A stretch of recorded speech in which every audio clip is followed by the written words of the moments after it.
Afinal, Maduro ganhou ou não ganhou?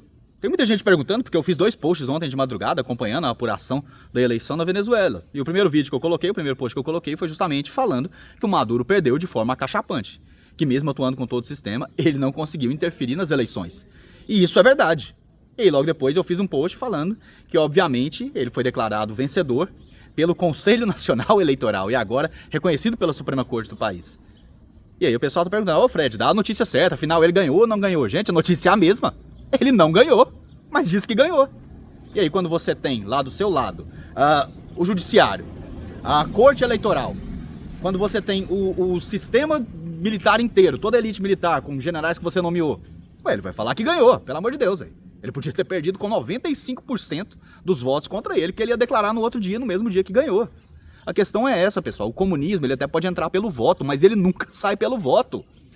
Mas isso pegou tão mal e ficou tão óbvio, tão escancarada a fraude, com dezenas de denúncias, dezenas de vídeos mostrando, e mais uma vez aqui, nossa imprensa imunda, o chamado jornalismo profissional, né, dizendo que as eleições ocorreram lá, que a votação ocorreu sem intercorrências, sem grandes problemas. Pelo amor de Deus, criem vergonha na cara.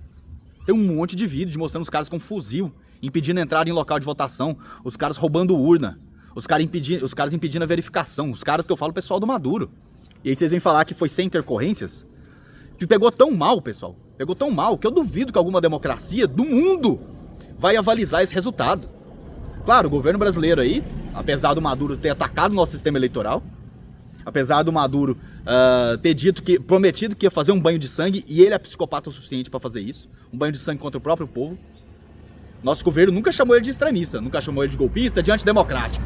Nenhum dos donos da democracia, né, dos defensores da democracia brasileira, chamaram ele de extremista, de golpista, de fascista, de antidemocrático. Nenhum. Então ele se sente muito tranquilo para fazer isso. Mas inclusive até mesmo o presidente do Chile, o esquerdista Gabriel Boric, já disse que não vai aceitar um resultado que não for verificável.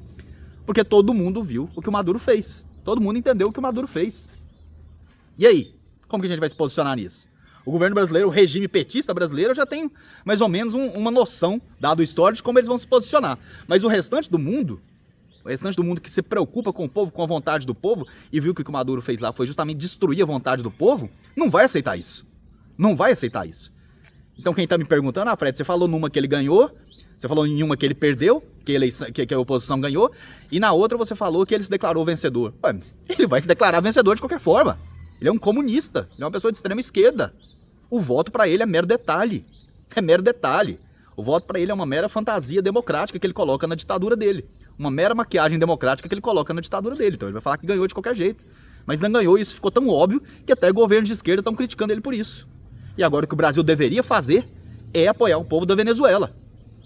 Porque não só as pesquisas de boca de urna mostravam o González com 61%, as apurações parciais a todo momento mostrando o González com mais de 60%, às vezes até 70%, ou seja, o Maduro lá para 24%, 25%, e aí de repente o cara se declara vencedor com 51% dos votos? Pelo amor de Deus, gente. Pelo amor de Deus. Então, não precisa me perguntar. A notícia é a mesma, tá, pessoal? Maduro perdeu e roubou a vontade do povo, como todo comunista faz.